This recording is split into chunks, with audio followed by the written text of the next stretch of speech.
Telangana public service commission group 2 prepare అయ్యే విద్యార్థులకు స్వాగతం. ఈరోజు మనం చర్చించుకునే అంశము పేపర్ 2లో పార్ట్ బిలో అంతర్భాగంగా ఇండియన్ పాలిటీ సంబంధించి 3rd చాప్టర్ డిస్కస్ చేసుకుంటాం. భారత సమాఖ్య విశిష్ట లక్షణాలు, కేంద్ర రాష్ట్రాల మధ్య శాసన పరిపాలన సంబంధాలు డిస్కస్ చేసుకుంటాం. అది ముఖ్యంగా ఈ టాపిక్లో అంతర్భాగంగా మనము భారతదేశంలో కేంద్రము రాష్ట్రాల మధ్య శాసన పరిపాలన ఆర్థిక సంబంధాలుగా ఉంటాయి. కానీ ముఖ్యంగా మీకు సిలబస్లో మాత్రము శాసన పరిపాలన సంబంధాలు మాత్రమే ఇచ్చారు. అయినప్పుడు విద్యార్థులు సమాఖ్య వ్యవస్థ లక్షణాలు డిస్కస్ చేసుకోవాలి, శాసన సంబంధాలు డిస్కస్ చేసుకోవాలి. అదేవిధంగా తప్పకుండా మీరు పరిపాలన ఆర్థిక సంబంధాలకు డిస్కస్ చేసుకోవాలి. ఆర్థిక సంబంధాల టాపిక్లో అంతర్భాగం కాకున్నప్పటికీ కొన్నిసార్లు ఎగ్జామ్లో వచ్చే అవకాశం ఉంది. అదేవిధంగా భారత సమాఖ్య వ్యవస్థ యొక్క ఇటీవల విధానం ఏ విధంగా ఉందో డిస్కస్ చేసుకోవాలి. ముఖ్యంగా ఫస్ట్ మనము సమాఖ్య అనగానేమి, what is the meaning of federation, కేంద్రము రాష్ట్రాల మధ్య సంబంధాలను బట్టేసి ప్రభుత్వాలు 2 రకాలుగా డివైడ్ చేయొచ్చు. కేంద్రము రాష్ట్రాల మధ్య అధికార విభజన బట్టి ప్రభుత్వాలు 2 రకాలుగా డివైడ్ చేయొచ్చు. అవి ఏక కేంద్ర ప్రభుత్వము మరియు సమాఖ్య ప్రభుత్వము. ముందుగా ఏక కేంద్ర ప్రభుత్వం గురించి చెప్పుకుంటాం. ఏ దేశంలోనైతే అధికారం మొత్తము కూడా ఒకే చోట కేంద్రీకృతమై ఉందనుకోండి, దాన్ని ఏక కేంద్ర ప్రభుత్వంగా చెప్పుకోవచ్చు. అంటే శాసన సంబంధాలు ఒకే ప్రభుత్వానికి ఉంటాయి, పరిపాలన అధికారులు ఒకే ప్రభుత్వానికి ఉంటాయి, ఆర్థిక అధికారులు మొత్తం కూడా కేంద్రం దగ్గర కేంద్రీకరించబడింది అనుకోండి, దాన్నే ఏకకేంద్ర ప్రభుత్వంగా చెప్పుకోవచ్చు. ఈ విధంగా ప్రస్తుతం ఏకకేంద్ర ప్రభుత్వం అనేది కొన్ని చిన్న దేశాల్లో అమల్లో ఉంది. అవి ఇంగ్లాండ్ దేశం, ఫ్రాన్స్ దేశం, ఇటలీ దేశం, జపాన్ దేశం. అదేవిధంగా చైనా దేశం పెద్ద దేశం అయినప్పటికీ చైనా దేశంలో ఏకకేంద్ర ప్రభుత్వం అమల్లో ఉంది. ఈ విధంగా ఏకకేంద్ర ప్రభుత్వాన్ని ఇంగ్లీష్లో యూనిటరీ ఫార్మ్ ఆఫ్ గవర్నమెంట్ అంటారు. యూనిటరీ అనే పదము 2 లాటిన్ భాషా పదాల నుండి వచ్చింది. అవి యూని మరియు టరీ. యూని అనగా ఒకే అని అర్థం, టరీ అంటే అధికారం అని అర్థం. అంటే ఏ దేశంలోనైతే అధికారం మొత్తము కూడా ఒకే చోట కేంద్రీకృతమై ఉందనుకోండి, దాన్ని ఏకకేంద్ర ప్రభుత్వంగా చెప్పుకోవచ్చు. అదేవిధంగా రెండవది సమాఖ్య ప్రభుత్వం. ముఖ్యంగా మీ సిలబస్లో అంతర్భాగంగా సమాఖ్య విశిష్ట లక్షణాల టాపిక్ ఉంది. సమాఖ్య వ్యవస్థను ఇంగ్లీష్లో ఫెడరేషన్ అంటారు, లేదా ఫెడరల్ ఫార్మ్ ఆఫ్ గవర్నమెంట్గా చెప్పుకోవచ్చు. ముందుగా సమాఖ్య అనగానేమి, ఏ దేశంలోనైతే అధికారము కేంద్రము రాష్ట్రాల మధ్య విభజించబడి ఉందనుకోండి, దాన్ని సమాఖ్య ప్రభుత్వంగా చెప్పుకోవచ్చు. అంటే కేంద్ర రాష్ట్రాల మధ్య అధికార విభజన అనేది రాజ్యాంగం ప్రకారం విభజించబడి ఉంటే దాన్ని సమాఖ్య ప్రభుత్వంగా చెప్పుకోవచ్చు. ఈ విధంగా ప్రస్తుతం సమాఖ్య ప్రభుత్వం అనేది పెద్ద దేశాల్లో సాధారణంగా ఉంది. అది అమెరికా దేశము, కెనడా దేశము, ఆస్ట్రేలియా దేశము. అదేవిధంగా భారతదేశంలో పాక్షికంగా సమాఖ్య వ్యవస్థ అమల్లో ఉంది. అంటే సమాఖ్య విశిష్ట లక్షణము కేంద్ర రాష్ట్రాల మధ్య అధికారం విభజించబడడం అనేది దీని ప్రధాన లక్షణంగా చెప్పుకోవచ్చు. అదేవిధంగా సమాఖ్య వ్యవస్థను ఇంగ్లీష్లో ఫెడరల్ ఫార్మ్ ఆఫ్ గవర్నమెంట్ అంటారు. ఈ విధంగా ఫెడరేషన్ అనే పదము ఫోడస్ అనే లాటిన్ పదం నుండి వచ్చింది.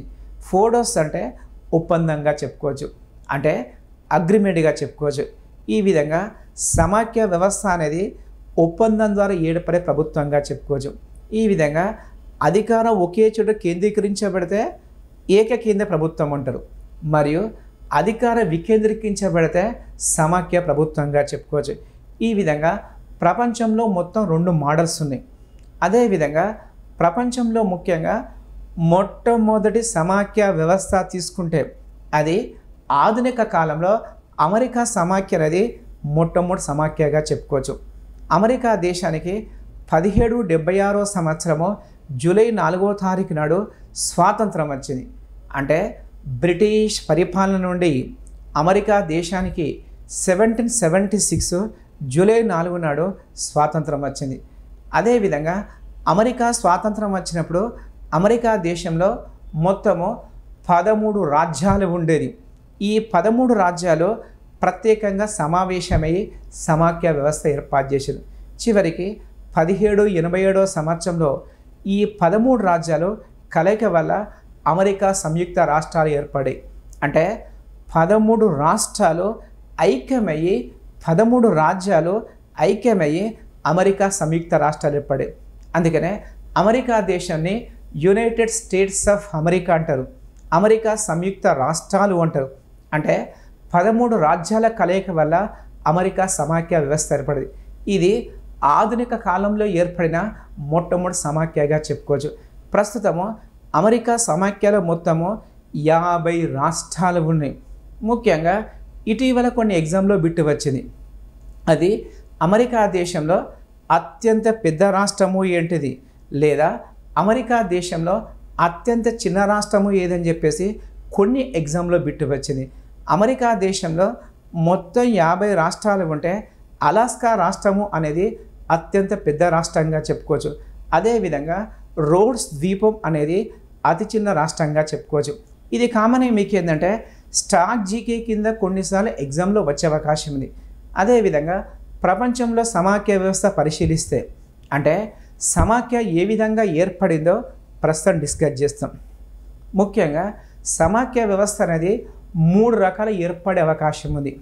అవి మొదటి రకము ఐక్యత ద్వారా ఏర్పడవచ్చు, 2 విచ్చిత్ ద్వారా ఏర్పడవచ్చు, 3 ఐక్యత విచ్చిత్ ద్వారా ఏర్పడవచ్చు. ఈ విధంగా సమాఖ్య ఏర్పడడానికి ప్రత్యేకంగా 3 పద్ధతులు ఉన్నాయి. వీటిని ప్రస్తుతం డిస్కస్ చేసుకుంటాం. ఒకటి ఐక్యత ద్వారా, అంటే ప్రపంచంలో కొన్ని సమాఖ్యలు యూనిఫికేషన్ ద్వారా ఏర్పడది. అనగా చిన్న చిన్న రాజ్యాలుగా ఉన్నది, బలహీనంగా ఉన్న రాజ్యాలు వాటి యొక్క రక్షణ కొరకు, వాటి యొక్క అభివృద్ధి కొరకు ఐక్యంగా ఏర్పాటు కావడాన్ని ఐక్యత ద్వారాగా చెప్పుకోవచ్చు. ఈ విధంగా అమెరికా దేశం అనేది ఐక్యత ద్వారా ఏర్పడిన సమాఖ్యకు ఉదాహరణగా చెప్పుకోవచ్చు. అంటే ఇంతకుముందు చెప్పుకున్నట్టు 13 రాజ్యాల కలయిక వల్ల, 13 రాష్ట్రాల కలయిక వల్ల అమెరికా సంయుక్త రాష్ట్రం ఏర్పడేది. అంటే ఈరోజు ఇంగ్లాండ్ వాళ్ళు పరిపాలించు, రేపు మరో వాళ్ళు పరిపాలించవచ్చు అని చెప్పేసి అమెరికా దేశ రాజ్యాంగ పరిషత్ సభ్యులు ఫిలడెల్ఫియా సమావేశమై అమెరికా సంయుక్త రాష్ట్రం ఏర్పాటు చేసింది. మేబీ మీకు ఎగ్జామ్లో క్వశ్చన్ రావచ్చు. అంటే అమెరికా సంయుక్త రాష్ట్రము అనేది సమాఖ్య వ్యవస్థగా ఏ సమావేశంలో ఏర్పాటు చేయబడిందంటే ఫిలడెల్ఫియా సమావేశంలో అమెరికా సంయుక్త రాష్ట్రాలు ఏర్పడే. 2 విచ్చిత్ ద్వారా, అంటే ప్రపంచంలో కొన్ని సమాఖ్య దేశాలు డిస్ట్రక్షన్ విచ్చిత్ ద్వారా ఏర్పడిన సమాఖ్యలు ఉన్నాయి. దీనికి కెనడా దేశాన్ని ఎగ్జాంపుల్ చేసుకోవచ్చు. అంటే భౌగోళికంగా పెద్దగా ఉండే దేశాన్ని పరిపాలనా సౌలభ్యం కొరకు కొన్ని రాష్ట్రాలుగా డివైడ్ చేస్తారు. ఈ విధంగా కొన్ని రాష్ట్రాలుగా విభజించేసి సమాఖ్య వ్యవస్థ ఏర్పాటు చేస్తారు. ఇది పరిపాలనా సౌలభ్యం కొరకు ఏర్పాటు చేసిన వ్యవస్థగా చెప్పుకోవచ్చు. ఈ విధంగా కెనడా దేశము అనేది ప్రపంచంలో 2వ అతిపెద్ద దేశంగా ఉన్నది. అదేవిధంగా కెనడా దేశం అనేదాన్ని పరిపాలనా సౌలభ్యం కొరకు రాష్ట్రాలుగా డివైడ్ చేసి విచ్చిత్ ద్వారా సమాఖ్య వ్యవస్థ ఏర్పాటు చేశారు. తర్వాత 3వ పద్ధతి ఐక్యత విచ్చితి అంటారు. దీన్నే యూనిటీ డిస్ట్రక్షన్ అంటారు.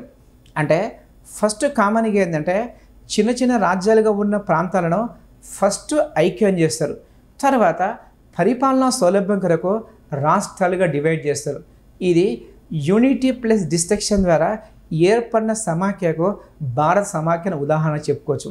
ముఖ్యంగా మనందరూ తెలుసు 1947 సంవత్సరంలో భారతదేశ స్వాతంత్రం వచ్చినప్పుడు భారతదేశంలో ముఖ్యంగా 3 రకాల ప్రాంతాలు ఉన్నాయి.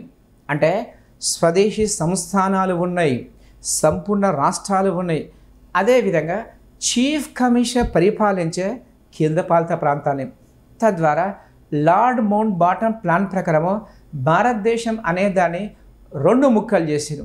అంటే ఒకదాన్ని భారతదేశంగా డివైడ్ చేశారు, మరో దాన్ని పాకిస్తాన్గా డివైడ్ చేశారు. అదేవిధంగా మిగతా ప్రాంతాలకు అంటే స్వదేశీ సంస్థానాలకు పూర్తిగా స్వేచ్ఛ ఇచ్చేసారు. అంటే వాళ్ళకి ఇష్టం ఉంటే భారతదేశంలో జాయిన్ కావచ్చు, లేదంటే పాకిస్తాన్లో లేదంటే స్వతంత్రంగా ఉండే స్వేచ్ఛ స్వదేశీ సంస్థానాలకు ఇచ్చారు. తద్వారా భారతదేశంలో ముఖ్యంగా 562 సంస్థానాలు ఉంటే అందులో 554 సంస్థానాలు భారతదేశంలో విలీనమైంది, 8 సంస్థానాలు పాకిస్తాన్లో విలీనమైంది. ఈ విధంగా స్వదేశీ సంస్థానాలను భారతదేశంలో విలీనం చేసిన ఘనత అప్పటి హోంశాఖ మంత్రి సర్దార్ వల్లభాయ్ పటేల్ దక్కుతుంది. అందుకనే సర్దార్ వల్లభాయ్ పటేల్ను ఇండియన్ బిస్మార్క్ అంటారు మరియు విలీన హీరోగా చెప్పుకోవచ్చు. అంటే 554 సంస్థానాలు భారతదేశంలో విలీనం కావడానికి సర్దార్ వల్లభాయ్ పటేల్ మూల కారకుడిగా చెప్పుకోవచ్చు. ఈ విధంగా భారతదేశం కామన్గా ఏంటంటే 554 సంస్థానాలు, అప్పుడు ఉన్న రాష్ట్రాలు, అప్పుడు ఉన్న చీఫ్ కమిషనర్ ప్రాంతం, దీన్ని మొత్తం క్లబ్ చేస్తూ ఒక ఐక్యతా దేశంగా ఏర్పడింది, విశాల దేశంగా ఏర్పడింది. తర్వాత పరిపాలనా సౌలభ్యం కొరకు దీన్ని రాష్ట్రాలుగా డివైడ్ చేశారు. ఈ విధంగా భారత రాజ్యాంగం ఏర్పాటు చేసినప్పుడు భారతదేశంలో ప్రాంతాలను 4 భాగాలు డివైడ్ చేశారు. అంటే ఏ భాగంలో మాత్రమో సంపూర్ణ రాష్ట్రాలు 9 ఉండేవి మరియు బి భాగంలో మాత్రము స్వదేశీ సంస్థానాలు 9 చేర్చారు మరియు సి భాగంలో 10 కేంద్రపాలిత ప్రాంతాలు చేర్చారు. డి భాగంలో అండమాన్ నికోబార్ ప్రాంతాన్ని మరియు ఆక్రమిత ప్రాంతాన్ని అక్వైర్డ్ ప్రావిన్సెస్ను 4వ భాగంలో చేర్చారు. ఈ విధంగా ఇక మన టాపిక్ ఏంటంటే భారత సమాఖ్య వ్యవస్థ అనేది ఫస్ట్ ఐక్యత ప్రకారము విశాల భారతదేశం ఏర్పాటు చేశారు. తర్వాత పరిపాలనా సౌలభ్యం కొరకు రాష్ట్రాల గుర్తింపు కొరకు ప్రత్యేకంగా రాష్ట్రాలు ఏర్పాటు చేశారు. ఈ విధంగా ఐక్యత విచ్చిత ప్రకారము ఏర్పాటు చేసే సమాఖ్యకు భారత సమాఖ్య ఎగ్జాంపుల్గా చెప్పుకోవచ్చు. ఈ విధంగా ప్రపంచంలో సమాఖ్య వ్యవస్థలో 3 రకాలుగా ఏర్పడుతుందని చెప్పేసి మనం డిస్కస్ చేసుకున్నాం. ప్రస్తుతము భారత సమాఖ్య యొక్క లక్షణాలు డిస్కస్ చేసుకుంటాం.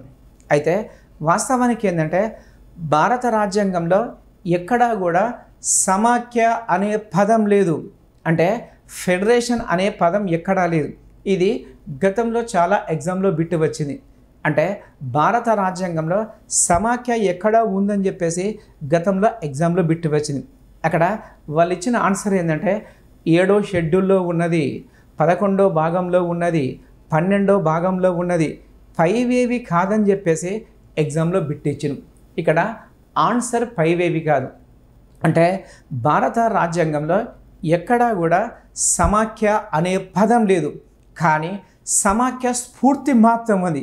అంటే కేంద్రము రాష్ట్రాల మధ్య అధికార విభజన అనేది భారత రాజ్యాంగంలో చాలా చోట్ల ప్రత్యేకంగా చేర్చారు. ముఖ్యంగా ఆర్టికల్ 1లో కానీ, 7వ షెడ్యూల్లో కానీ, 11వ భాగంలో కానీ, 12వ భాగంలో ఈ 4 చోట్ల సమాఖ్య స్ఫూర్తి కనిపిస్తుంది. అంటే సమాఖ్య లక్షణాలు కనిపిస్తుంది, కానీ సమాఖ్య పదం మాత్రము భారత రాజ్యాంగం లేదు. ముఖ్యంగా భారత రాజ్యాంగంలో ఆర్టికల్ 1లో రాష్ట్రాల ఐక్యత అనే పదం ఉంది. దీన్నే యూనియన్ ఆఫ్ స్టేట్స్ పదంగా చెప్పుకోవచ్చు. ఈ బిట్ గతంలో చాలాసార్లు ఎగ్జామ్లో వచ్చింది. అంటే భారత రాజ్యాంగం ప్రకారము భారతదేశం అనేది ఆన్సర్ ఇచ్చిండు. అక్కడ ఏ రాష్ట్రాల సమైక్యత, రాష్ట్రాల ఐక్యత, రాష్ట్రాల విచ్ఛిత్తి 5 కాదని చెప్పేసి ఎగ్జామ్లో బిట్ ఇచ్చిండు. ఇక్కడ ఆన్సరు రాష్ట్రాల ఐక్యత ఆన్సర్. అంటే భారతదేశంలో రాష్ట్రాలు ఉన్నాయి, కానీ మొత్తం యూనిట్గా ఉండదని చెప్పేసి యూనియన్ ఆఫ్ స్టేట్స్ అనే పదాన్ని రాజ్యాంగంలో ప్రత్యేకంగా ప్రస్తావించరు. అంటే సమాఖ్య అనే పదం మాత్రము ప్రత్యేకంగా లేదు. ఇక్కడ ఆర్టికల్ 1లో ముఖ్యంగా టెరిటరీ ఆఫ్ ఇండియా అనే పదం ఉంటుంది మరియు యూనియన్ ఆఫ్ ఇండియా అనే పదం ఉంటుంది. అంటే ఆర్టికల్ 1 విశిష్టత ఏంటంటే 1వ ఆర్టికల్లో ముఖ్యంగా భారతదేశ నామం గురించి ఉన్నది, భారతదేశంలో రాష్ట్రాలు ఉన్నాయి, భారతదేశంలో కేంద్రపాలిత ప్రాంతాల గురించి 1వ ఆర్టికల్ ఉంది. అదేవిధంగా 1వ ఆర్టికల్ యూనియన్ ఆఫ్ స్టేట్స్ అనే పదం ఉంది. దీనితో పాటు ముఖ్యంగా territory of India, union of India అనే పదం 2 ప్రత్యేకంగా ప్రస్తావించరు. ఇక్కడ యూనియన్ ఆఫ్ ఇండియా అంటే మీనింగ్ భారతదేశంలో ప్రస్తుతం ఉన్న 29 రాష్ట్రాలు అంతర్భాగం. అంటే కేంద్ర స్థాయిలో భారత పార్లమెంట్లో సంపూర్ణ అధికారం అనుభవిస్తున్న 29 రాష్ట్రాలు యూనియన్ ఆఫ్ ఇండియాలో అంతర్భాగంగా చెప్పుకోవచ్చు. అదేవిధంగా టెరిటరీ ఆఫ్ ఇండియా అంటే మాత్రము భారతదేశంలో ముఖ్యంగా కేంద్రంలో అధికారం పంచుకుంటున్న మొత్తము 29 రాష్ట్రాలు వస్తాయి మరియు 7 కేంద్రపాలిత ప్రాంతాలు వస్తాయి. భవిష్యత్తులో భారతదేశము ఏమైనా ప్రాంతాలు ఆక్రమిస్తే ఆక్రమిత ప్రాంతాలు అక్వైర్డ్ ప్రావిన్సెస్ అనేది కూడా ఇందులో అంతర్భాగంగా చెప్పుకోవచ్చు. ఈ విధంగా యూనియన్ ఆఫ్ ఇండియా అనే పదం కంటే టెరిటరీ ఆఫ్ ఇండియా అనే పదము మరీ విస్తృతమైనదిగా చెప్పుకోవచ్చు. అంటే యూనియన్ ఆఫ్ ఇండియా అనే పదంలో కేవలము సంపూర్ణ 29 రాష్ట్రాలు వస్తాయి, కానీ టెరిటరీ ఆఫ్ ఇండియాలో మొత్తము రాష్ట్రాలు వస్తాయి, కేంద్రపాలిత ప్రాంతాలు వస్తాయి, ఆక్రమిత ప్రాంతాలు కూడా టెరిటరీ ఆఫ్ ఇండియాలో అంతర్భాగంగా చెప్పుకోవచ్చు. ఈ విధంగా భారత రాజ్యాంగ ఆర్టికల్ 1 గురించి ప్రత్యేకంగా చర్చించుకున్నాం. ప్రస్తుతము భారత రాజ్యాంగంలో సమాఖ్య పదం ఎక్కడా లేదని చెప్పుకున్నాం. అయితే 1994 సంవత్సరంలో సుప్రీంకోర్టు సమాఖ్య అనేది భారత మౌలిక రాజ్యాంగంలో అంతర్భాగమని సుప్రీంకోర్టు తీర్పు చెప్పింది. అంటే 1994 సంవత్సరంలో ఎస్ఆర్ బొమ్మాయి కేసులో భారత సుప్రీంకోర్టు సమాఖ్య అనేది భారత రాజ్యాంగం యొక్క మౌలిక సిద్ధాంతంలో అంతర్భాగం అని చెప్పేసి సుప్రీంకోర్టు తీర్పు ఇచ్చింది. ఇక మనం గమనించవలసింది అంటే ఎస్ఆర్ బొమ్మాయి కేసు గురించి గతంలో కొన్నిసార్లు ఎగ్జామ్లో బిట్ వచ్చింది. అంటే ఎస్ఆర్ బొమ్మాయి కేసు దేనికి సంబంధించి అని చెప్పేసి గతంలో బిట్ వచ్చింది. ఇక్కడ ఎస్ఆర్ బొమ్మాయి కేసు అనేది 1 సమాఖ్య వ్యవస్థ సంబంధించి, 2 లౌకిక తత్వం సంబంధించి, 3వది భారతదేశంలో ముఖ్యంగా రాష్ట్రపతి పాలన సంబంధించింది ఎస్ఆర్ బొమ్మాయి కేసుగా చెప్పుకోవచ్చు. దీన్ని రాష్ట్రపతి పాలన అప్పుడు ప్రత్యేకంగా డిస్కస్ చేస్తాం. అయితే ఇక్కడ మన టాపిక్ ఏంటంటే మీకు ఎగ్జామ్లో బిట్ రావచ్చు. అంటే ఏ కేసులో భారత సుప్రీంకోర్టు సమాఖ్య అనేది భారత రాజ్యాంగం యొక్క మౌలిక సిద్ధాంతంలో అంతర్భాగం అని చెప్పిందని ఎగ్జామ్లో బిట్ వస్తే ఎస్ఆర్ బొమ్మాయి కేసులో సుప్రీంకోర్టు జడ్జిమెంట్ ఇచ్చింది. ఈ విధంగా రాజ్యాంగంలో ఎక్కడా కూడా సమాఖ్య అనే పదం లేదు, కానీ సమాఖ్య మౌలిక పునాది అని చెప్పేసి ఎస్ఆర్ బొమ్మాయి కేసులో సుప్రీంకోర్టు జడ్జిమెంట్ ఇచ్చింది. అదేవిధంగా భారత సమాఖ్య అనేది ఏ దేశ సమాఖ్యను పోలి ఉంటుందని చెప్పేసి కొన్నిసార్లు ఎగ్జామ్లో బిట్ వచ్చింది. అంటే వాస్తవమైన భారత సమాఖ్య వ్యవస్థ అనేది సంపూర్ణ సమాఖ్య కాదు. అంటే ఇంగ్లాండ్ రాజ్యాంగ లక్షణాలు ఉన్నాయి, అమెరికా రాజ్యాంగ లక్షణాలు ఉన్నాయి. అంటే ఇంగ్లాండ్లో ఏకకేంద్ర ప్రభుత్వంలోని కొన్ని అంశాలు స్వీకరించినాం. అదేవిధంగా అమెరికా దేశంలో సమాఖ్య లక్షణాలు కొన్ని స్వీకరించినాం. తద్వారా రెండిటి సమ్మేళనంగా భారత సమాఖ్య వ్యవస్థ అనేది కెనడా దేశ సమాఖ్యను పోలి ఉంటుంది. మనకు గతంలో కొన్నిసార్లు ఎగ్జామ్లో బిట్ వచ్చింది. అంటే భారత సమాఖ్య వ్యవస్థ అనేది ఏ దేశ సమాఖ్యను పోలి ఉంటుందంటే కెనడా సమాఖ్యను పోలి ఉంటుంది. అంటే మామూలు సందర్భంలో మాత్రము కేంద్రము రాష్ట్రాల మధ్య అధికారం విభజించబడి ఉంటుంది. కానీ అత్యవసర పరిస్థితుల కాలంలో భారతదేశం పూర్తిగా ఏక కేంద్ర ప్రభుత్వంగా మారే అవకాశం ఉంటుంది. ఇది కెనడా సమాఖ్యలో ఉన్న ప్రత్యేక ప్రాముఖ్యతగా చెప్పుకోవచ్చు. ఈ సిస్టాన్ని భారతదేశం స్వీకరించింది. అదేవిధంగా కొన్నిసార్లు ఎగ్జామ్లో బిట్ వచ్చింది. అంటే భారత రాజ్యాంగంలో సమాఖ్య వ్యవస్థ అనే విధానాన్ని ఎక్కడి నుండి స్వీకరించామని చెప్పేసి కొన్నిసార్లు ఎగ్జామ్లో బిట్ వచ్చింది. దీనికి ఆన్సరు భారత ప్రభుత్వ చట్టము 1935 నుండి. అంటే 1935 సంవత్సరంలో బ్రిటిష్ వారు పరిపాలించినప్పుడు ఇండియన్ గవర్నమెంట్ యాక్ట్ చేసిరు. ఇది ప్రస్తుత భారత రాజ్యాంగానికి దాదాపు 70% మూలాధారంగా చెప్పుకోవచ్చు. తద్వారా 1935 చట్టం నుండి సమాఖ్య అనే విధానాన్ని భారత రాజ్యాంగం స్వీకరించింది. ఇక్కడ గమనించవలసింది ఏంటంటే భారత సమాఖ్య వ్యవస్థను మాత్రము 35 చట్టం నుండి స్వీకరించడం. అదేవిధంగా భారత సమాఖ్య వ్యవస్థ అనేది ఏ దేశ సమాఖ్యను పోలి ఉంటుందంటే అది కెనడా సమాఖ్య, గుర్తుంచుకొని. ఈ బిట్టు గతంలో కొన్నిసార్లు వచ్చింది. ప్రస్తుతము భారత సమాఖ్య యొక్క లక్షణాలు డిస్కస్ చేసుకుంటాం. అంటే భారత రాజ్యాంగం ప్రకారం ముఖ్యంగా ఏకకేంద్ర లక్షణాలు ఉన్నాయి, సమాఖ్య లక్షణాలు ఉన్నాయి. రెండిటి సమ్మేళనంగా చెప్పుకోవచ్చు. ఫస్ట్ భారత సమాఖ్య యొక్క లక్షణాలు డిస్కస్ చేసుకుంటాం.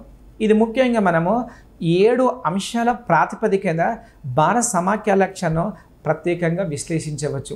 అందులో ఒకటి ద్వంద్వ ప్రభుత్వం, దీన్నే డ్యూయల్ గవర్నమెంట్ అంటారు. అంటే భారతదేశంలో ముఖ్యంగా కేంద్ర స్థాయిలో కేంద్ర ప్రభుత్వం ఉంటుంది, అది దేశాన్ని మొత్తం పరిపాలిస్తుంది. అనగా దేశంలో ప్రతి ప్రాంతానికి కేంద్ర ప్రభుత్వానికి పూర్తిగా అధికారం ఉంటుంది. దీన్ని కేంద్ర ప్రభుత్వంగా చెప్పుకోవచ్చు. అదేవిధంగా ప్రతి రాష్ట్రంలో రాష్ట్ర స్థాయిలో ప్రత్యేకంగా రాష్ట్ర ప్రభుత్వం ఉంటుంది.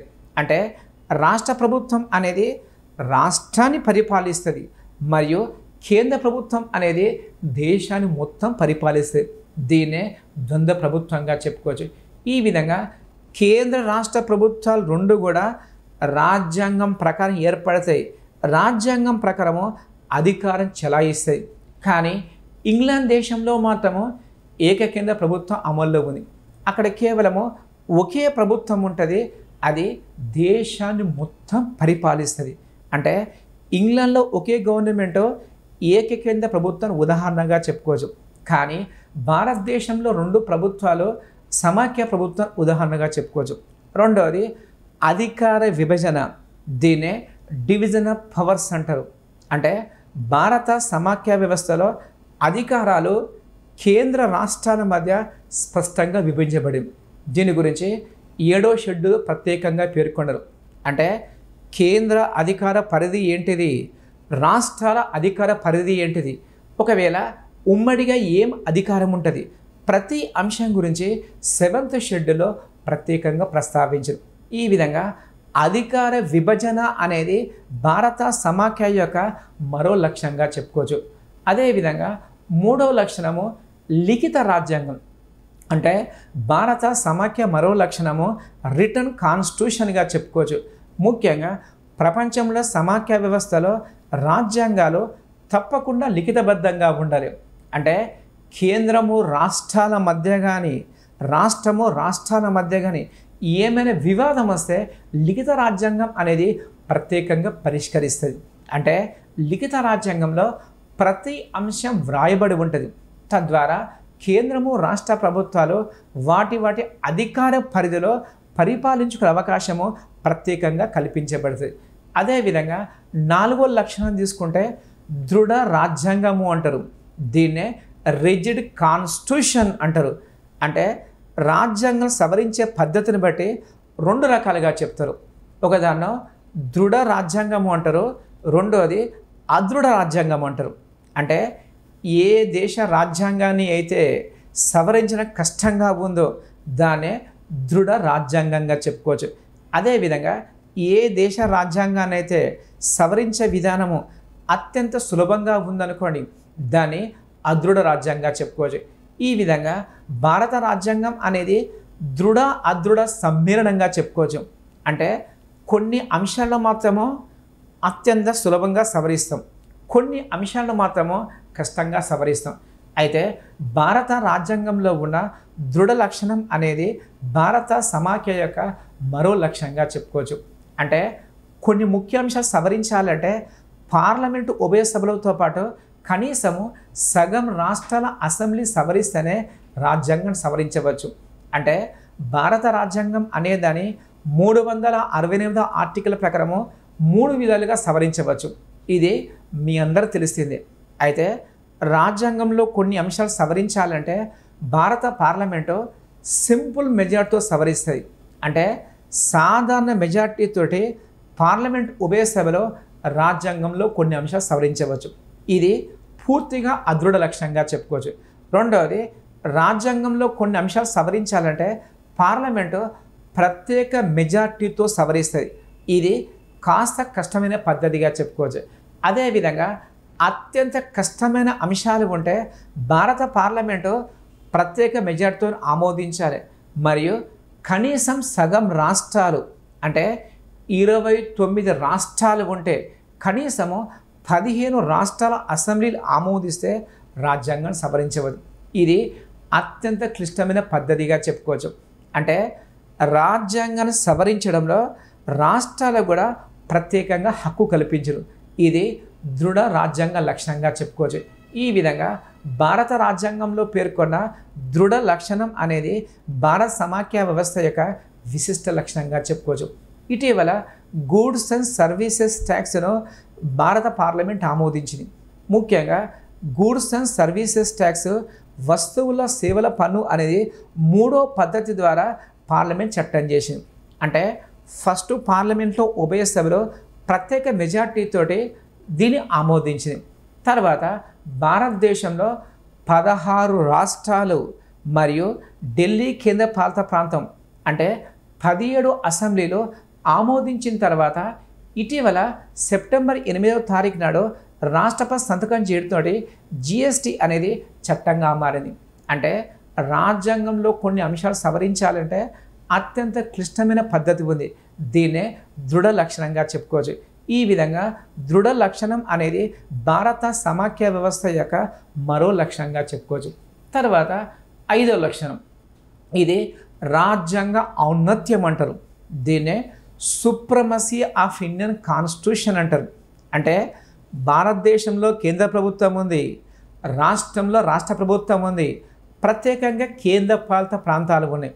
అయితే ఏది ముఖ్యమని చెప్పేసి ప్రశ్న వచ్చినప్పుడు అన్నింటికన్నా ముఖ్యమైనది భారత రాజ్యాంగం. అంటే కేంద్రం మీద ఆధిపత్యం చెలాయిస్తుంది, రాష్ట్రం మీద ఆధిపత్యం చెలాయిస్తుంది. ముఖ్యంగా భారతదేశంలో ప్రతి పరిపాలన విధానంలో, ప్రతి చట్ట నిర్మాణంలో రాజ్యాంగం అనేది ఔన్నత్యం కనిపిస్తుంది. ఈ విధంగా భారత సమాఖ్య యొక్క మరో లక్షణము రాజ్యాంగ ఔన్నత్యంగా చెప్పుకోవచ్చు. తర్వాత 6వ లక్షణము స్వతంత్ర న్యాయ వ్యవస్థ. దీన్నే ఇండిపెండెంట్ జ్యుడిషియరీ అంటారు. ముఖ్యంగా భారతదేశంలో సుప్రీంకోర్టు సర్వస్వతంత్రంగా ఏర్పడ్డది. అంటే రాజ్యాంగబద్ధంగా విధులు సర్వస్వతంత్రంగా నిర్వహిస్తుంది. ముఖ్యంగా భారతదేశంలో ప్రభుత్వాంగాలు 3 రకాలు ఉన్నాయి. ఒకటోది శాసన నిర్మాణ శాఖ, దీన్నే లెజిస్లేచర్ అంటారు. అంటే భారతదేశం కావాల్సిన శాసనాలను చేసే అధికారము శాసన నిర్మాణ శాఖకు ఉంటుంది. దీన్ని భారతదేశంలో పార్లమెంట్ అంటున్నాం. అదేవిధంగా కార్యనిర్వాహక శాఖ, దీన్నే ఎగ్జిక్యూటివ్ అంటారు. అంటే శాసన నిర్మాణ శాఖ అనేది చట్టాలు చేసిందనుకోండి, దాన్ని అమలు చేసే అధికారము కార్యనిర్వాహక శాఖకు ఉంటుంది. ఇది భారతదేశంలో మంత్రిమండలి ప్రభుత్వ ఉద్యోగులు కార్యనిర్వాహక శాఖలో అంతర్భాగంగా చెప్పుకోవచ్చు. అదేవిధంగా 3వ ప్రభుత్వాంగము న్యాయశాఖ అంటారు. దీన్నే జ్యుడిషియల్ వ్యవస్థగా చెప్పుకోవచ్చు. అంటే మిగతా 2 ప్రభుత్వాంగాలు రాజ్యాంగబద్ధంగా పోతున్నాయా, రాజ్యాంగ వ్యతిరేకంగా పోతున్నాయి. ఒకవేళ రాజ్యాంగ వ్యతిరేకంగా పోయినప్పుడు దాన్ని అడ్డుకునే అధికారము న్యాయశాఖకు ఉంది. అదేవిధంగా భారతదేశంలో న్యాయశాఖ ఏ శాఖ కిందికి రాదు. అంటే అటు కేంద్ర పార్లమెంటు కానీ, అటు మంత్రిమండలి కానీ నియంత్రణ ఉండక స్వతంత్రంగా నిర్ణయాలు తీసుకుంటుంది. అంటే భారత రాజ్యాంగం ప్రకారము లభించిన అధికారాలను న్యాయశాఖ నిర్వహిస్తుంది. అదేవిధంగా భారతదేశంలో న్యాయస్వ స్వతంత్రత భారత సమాఖ్య యొక్క మరో లక్ష్యంగా చెప్పుకోవచ్చు. ముఖ్యంగా సమాఖ్య వ్యవస్థలో కేంద్ర రాష్ట్రాల మధ్య వివాదాలు వచ్చే అవకాశం ఉంది, లేదా రాష్ట్రాల మధ్య వివాదం వచ్చే అధికారం. తద్వారా ఈ వివాదాల పరిష్కారానికి న్యాయశాఖకు పూర్తి స్వతంత్రం కల్పించు. తర్వాత చివరి 7వ లక్షణము ద్విసభా విధానము. దీన్నే ద్వంద్వ సభ విధానం అంటారు, లేదా బైకామరల్ లెజిస్లేచర్గా చెప్పుకోవచ్చు. ముఖ్యంగా భారతదేశంలో కేంద్ర స్థాయిలో ద్వంద్వ సభ విధానం ఉంది. అంటే ఏ దేశ పార్లమెంటులో 2 సభలు ఉండి రెండు సభలు శాసన నిర్మాణంలో భాగస్థులైననుకోండి, దాన్నే ద్విసభా విధానంగా చెప్పుకోవచ్చు. ఈ విధంగా భారతదేశంలో కేంద్ర స్థాయిలో ద్వంద్వ సభ విధానం అనేదాన్ని 1919వ సంవత్సరంలో మాంటే చెమ్స్ఫర్డ్ చట్టం ప్రకారము భారతదేశంలో ఏర్పాటు చేశారు. అదేవిధంగా 1935వ సంవత్సరము భారత ప్రభుత్వ చట్టం ప్రకారము రాష్ట్ర స్థాయిలో ద్విసభా విధానం ఏర్పాటు చేశారు. ఇక్కడ విద్యార్థులు గమనించాలి, అంటే భారతదేశంలో శాసనమండలి సంబంధించి చరిత్ర పరిశీలిస్తే, అంటే ఫస్ట్ టైం శాసనమండలి అనేది 1853వ సంవత్సరంలో 4వ చార్టర్ చట్టం ప్రకారం ఏర్పడది. అంటే శాసనమండలి ఏర్పాటు అనేది 1853లో ఏర్పడది. అదేవిధంగా 1919వ సంవత్సరంలో కేంద్రంలో మొట్టమొదటిసారిగా ద్విసభా విధానం ఏర్పాటు చేశారు. దీన్నే బైకామరల్ లెజిస్లేచర్గా చెప్పుకోవచ్చు. తర్వాత రాష్ట్రాల్లో ద్విసభా విధానం మాత్రము 1935 చట్టం ప్రకారం ఏర్పాటు చేశారు. ఈ విధంగా స్వతంత్ర భారతదేశంలో మాత్రము కేంద్రంలో పార్లమెంట్లో 2 సభలు ఉంటాయి. ఇది తప్పకుండా ఉండవలసిన అంశము, మ్యాండేటరీ అంశంగా చెప్పుకోవచ్చు. కానీ రాష్ట్ర స్థాయిలో మాత్రము ఐచ్ఛిక అంశంగా వదిలిపెట్టిరు. అంటే రాష్ట్రాల అసెంబ్లీ తీర్మానం ప్రకారము భారత పార్లమెంటు ఒక రాష్ట్రంలో ఏకసభ ఏర్పాటు చేయొచ్చు లేదా ద్విసభ ఏర్పాటు చేయొచ్చు. ఈ విధంగా ప్రస్తుతం భారతదేశంలో కేంద్రంలో 2 ఛాంబర్స్ ఉన్నాయి. తర్వాత రాష్ట్ర స్థాయిలో మాత్రము 7 రాష్ట్రాల్లో 2 సభలు ఉన్నాయి. అయితే ఇక మన టాపిక్ ఏంటంటే భారత సమాఖ్య లక్షణాల అంతర్భాగంగా ద్విసభా విధానం అనేది మరో లక్షణంగా చెప్పుకోవచ్చు. అంటే పార్లమెంట్లో ఎగువ సభ, రాజ్యసభ అనేది రాష్ట్రాలకు ప్రాతినిధ్యం వహిస్తుంది. దీన్నే రాష్ట్రాల సభగా చెప్పుకోవచ్చు లేదా కౌన్సిల్ ఆఫ్ స్టేట్స్ అంటారు. అదేవిధంగా దిగువ సభ లోక్సభ అనేది ప్రజాసభగా చెప్పుకోవచ్చు. దీన్నే పీపుల్స్ హౌస్ అంటారు. అంటే లోక్సభ అనేది ప్రజలకు ప్రత్యక్షంగా ప్రాతినిధ్యం వహిస్తుంది. అంటే ప్రజలచే ఎన్నికైన సభ్యులు లోక్సభలో ఉండే ప్రజాగళాన్ని అక్కడ వినిపిస్తారు. అదేవిధంగా రాజ్యసభ సభలను రాష్ట్రాల అసెంబ్లీలు ఎన్నుకుంటాయి. అంటే రాష్ట్రాల గళాన్ని పార్లమెంట్లో వినిపించడానికి రాజ్యసభ ఏర్పాటు చేశారు. ఈ విధంగా భారత సమాఖ్య వ్యవస్థలో ముఖ్యంగా ఈ 7 లక్షణాలు ముఖ్య లక్షణాలుగా చెప్పుకోవచ్చు. ఇక్కడ మరికొన్ని అంశాలు డిస్కస్ చేస్తే, అంటే అమెరికా దేశంలో ముఖ్యంగా సంపూర్ణ సమాఖ్య దేశంగా చెప్పుకోవచ్చు. అంటే గతంలో ప్రపంచంలో ముఖ్యంగా సంపూర్ణ సమాఖ్య దేశంగా సోవియట్ రష్యా దేశం ఉండే. సోవియట్ రష్యా దేశము 1917వ సంవత్సరంలో ఏర్పాటు చేశారు. ఇది 1991వ సంవత్సరంలో 15 ముక్కలుగా చీలిపోయింది. తద్వారా సోవియట్ రష్యా పతనం తర్వాత ప్రస్తుతం ప్రపంచంలో సంపూర్ణ సమాఖ్య దేశంగా అమెరికా దేశం ఉంది. అయితే అమెరికా సమాఖ్యలో ఉన్న కొన్ని లక్షణాలు భారత సమాఖ్య వ్యవస్థలో మనకు కనిపించాయి. అంటే అమెరికా దేశం నుండి కొన్ని స్వీకరించినప్పటికీ కొన్ని భారతదేశ అనుకూలంగా ముఖ్యంగా వాటి పూర్తిగా విస్మరించదు. ముఖ్యంగా అమెరికా సమాఖ్య వ్యవస్థలో ద్వంద్వ రాజ్యాంగాలు ఉన్నాయి, ద్విపౌరసత్వం ఉంది మరియు ద్వంద్వ న్యాయ వ్యవస్థ అనేది అమెరికా సమాఖ్యలో ఉన్న ముఖ్య లక్షణంగా చెప్పుకోవచ్చు. అంటే అమెరికా దేశంలో ముఖ్యంగా కేంద్రంలో రాజ్యాంగం ఉంటుంది మరియు 50 రాష్ట్రాలకు ప్రత్యేకంగా రాజ్యాంగాలు ఉంటాయి. దీన్నే ద్వంద్వ రాజ్యాంగంగా చెప్పుకోవచ్చు. కానీ భారతదేశంలో ఆ విధంగా కాకుండా కేవలము జమ్మూ అండ్ కాశ్మీర్ రాష్ట్రం మినహా, జమ్మూ కాశ్మీర్ రాష్ట్రం తప్ప భారతదేశంలో అన్ని రాష్ట్రాలకు ఒకే రాజ్యాంగం ఉంది. అదే భారత రాజ్యాంగంగా చెప్పుకోవచ్చు. ఈ విధంగా జమ్మూ అండ్ కాశ్మీర్ రాష్ట్రానికి ఆర్టికల్ 370 ప్రకారము కొన్ని ప్రత్యేక పరిస్థితుల వల్ల ప్రత్యేకంగా రాజ్యాంగం ఏర్పాటు చేశారు. కానీ అమెరికా దేశంలో మాత్రము కేంద్రానికి వేరే రాజ్యాంగం ఉంటుంది మరియు ప్రతి రాష్ట్రానికి ప్రత్యేకంగా రాజ్యాంగం ఉంటుంది. అంటే ద్వంద్వ రాజ్యాంగం అనే విధానాన్ని మనము పూర్తిగా విస్మరించినాం. తర్వాత అమెరికా దేశంలో ద్విపౌరసత్వం ఉంటుంది. అంటే అమెరికా దేశంలో పుట్టిన వ్యక్తికి అమెరికా పౌరసత్వం వస్తుంది, అదేవిధంగా ఆ రాష్ట్ర పౌరసత్వం వస్తుంది. దీన్నే ద్వంద్వ పౌరసత్వంగా చెప్పుకోవచ్చు, డ్యూయల్ సిటిజన్షిప్ అంటారు. కానీ భారతదేశంలో కేవలము ఏక పౌరసత్వం ఉన్నది. అంటే నువ్వు ఏపీలో పుట్టు, తెలంగాణ పుట్టు, తమిళ రాష్ట్రం పుట్టు, కేవలము భారత పౌరసత్వం అనేది భారతదేశంలో లభిస్తాయి. అయితే ఇక్కడ మరో ఎగ్జంప్షన్, అంటే జమ్మూ అండ్ కాశ్మీర్ రాష్ట్రాన్ని మాత్రము ద్వంద్వ పౌరసత్వం ఉంది. అంటే కాశ్మీర్ రాజ్యాంగం ప్రకారము జమ్మూ కాశ్మీర్లో పుట్టిన వ్యక్తికి జమ్మూ కాశ్మీర్ పౌరసత్వం లభిస్తుంది, భారత పౌరసత్వం లభిస్తుంది. ఈ విధంగా ద్వంద్వ పౌరసత్వం అనేది అమెరికా దేశ రాజ్యాంగంలో ఉన్నది, కానీ భారత రాజ్యాంగంలో మాత్రము ద్వంద్వ పౌరసత్వం లేదు. అదేవిధంగా ద్వంద్వ న్యాయ వ్యవస్థ, దీన్నే డ్యూయల్ జ్యుడిషియర్షిప్గా చెప్పుకోవచ్చు.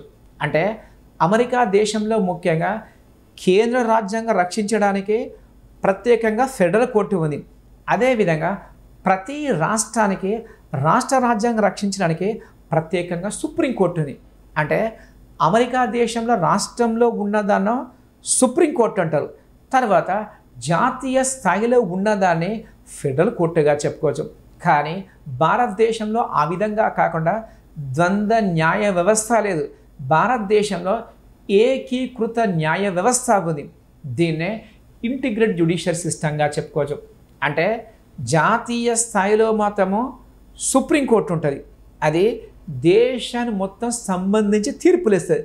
తర్వాత దాని కింది స్థాయిలో ప్రతి రాష్ట్రానికి ప్రత్యేకంగా హైకోర్టు ఉంటుంది. అంటే సుప్రీంకోర్టు కింద హైకోర్టు పనిచేయవలసి ఉంటుంది. మరియు హైకోర్టు కింది స్థాయిలో జిల్లా కోర్టు ఉంటుంది, జిల్లా కోర్టు కింది స్థాయిలో సబ్ కోర్టు ఉంటుంది, సబ్ కోర్టు కింది స్థాయిలో మున్సిఫ్ కోర్టు ఉంటుంది, మున్సిఫ్ కోర్టు కింది స్థాయిలో న్యాయ పంచాయతీ అనే వ్యవస్థ ఉంటుంది. అంటే భారతదేశంలో ముఖ్యంగా ఏకీకృత న్యాయ వ్యవస్థ ఉంటుంది, కానీ అమెరికా దేశంలో మాత్రము ద్వంద్వ న్యాయ వ్యవస్థ ఉంటుంది. ఈ విధంగా అమెరికా రాజ్యాంగంలో ఉన్న ఈ మూడు అంశాలను మనము పూర్తిగా విస్మరించేసి భారత సమాఖ్య వ్యవస్థ ఏర్పాటు చేసాం. అవి మనం డిస్కస్ చేసుకున్నాం.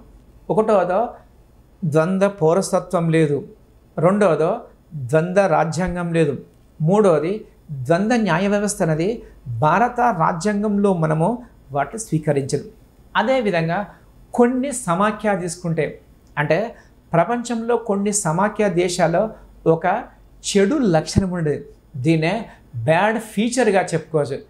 అది సమాఖ్య నుండి విడిపోయే స్వేచ్ఛ ఆ దేశంలో రాష్ట్రాలకు ఉండేది. ఇది కొన్ని సమాఖ్య దేశాల్లో గతంలో ఉండేది. ఫర్ ఎగ్జాంపుల్ తీసుకుంటే ఒకప్పటి సోవియట్ రష్యా రాజ్యాంగంలో మరియు చెకోస్లోవేకియా రాజ్యాంగంలో మరియు యుగోస్లోవేకియా రాజ్యాంగంలో ఈ మూడు దేశాల్లో సమాఖ్య నుండి విడిపోయే స్వేచ్ఛ అనేది ఆ దేశంలో రాష్ట్రాలకు కూడా. దీన్నే వేర్పాటువాదంగా చెప్పుకోవచ్చు. అంటే ఒక ప్రాంతము అనేది ప్రత్యేక రాష్ట్రం కాదు, ఒక ప్రాంతం అనేది ప్రత్యేక దేశమయ్యే స్వేచ్ఛ ఈ సమాఖ్యలు ఇవ్వండి. ఈ విధంగా అందుకనే ప్రపంచంలో గతంలో సంపూర్ణ సమాఖ్య దేశం అంటే సోవియట్ రష్యా సమాఖ్య చెప్పుకోవచ్చు. తద్వారా ఈ చెడు లక్షణం వల్ల సోవియట్ రష్యా అనేది 1991 సంవత్సరంలో 15 ముక్కలుగా చీలిపోయింది. అంటే సమాఖ్య నుండి విడిపోయే స్వేచ్ఛ అనేది సోవియట్ రాజ్యాంగం కల్పించడం వల్ల సోవియట్ రష్యా అనేది 15 దేశాలుగా ప్రస్తుతం చీలిపోయింది. అంటే గతంలో సోవియట్ రష్యాను యుఎస్ఎస్ఆర్ అనేవారు, అంటే సోవియట్ రష్యా అనేవారు. కానీ 1991 సంవత్సరంలో 15 దేశాలుగా చీలిపోయింది. అవి రష్యా దేశము, కజకిస్తాన్ దేశము, ఉజ్బెకిస్తాన్ దేశము, బెలారస్ దేశము, లాట్వియా దేశము, లిథువేనియా దేశము, ఇస్తోనియా దేశం. ఈ విధంగా మొత్తము 15 దేశాలుగా చీలిపోయింది. అదేవిధంగా యుగోస్లావియా అనే దేశము 6 ముక్కలుగా చీలిపోయింది. బోస్నియా దేశము, హెర్జగోవినా దేశము, సరజే దేశం. అదేవిధంగా చెకోస్లోవేకియా దేశము 2 ముక్కలుగా చీలిపోయింది.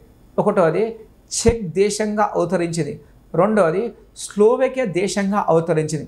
అంటే ఈ 3 సమాఖ్య దేశాల్లో ప్రత్యేకంగా సమాఖ్య నుండి విడిపోయే స్వేచ్ఛ వల్ల ఆ దేశం పూర్తిగా విచ్ఛిన్నమైంది. ఈ విధంగా ఈ లక్షణం అనేది భారత రాజ్యాంగ పరిషత్ సభ్యులు పూర్తిగా విస్మరించదు. అంటే అమెరికా దేశంలో ఉన్న కొన్ని లక్షణాలు మనం వదిలిపెట్టినాం.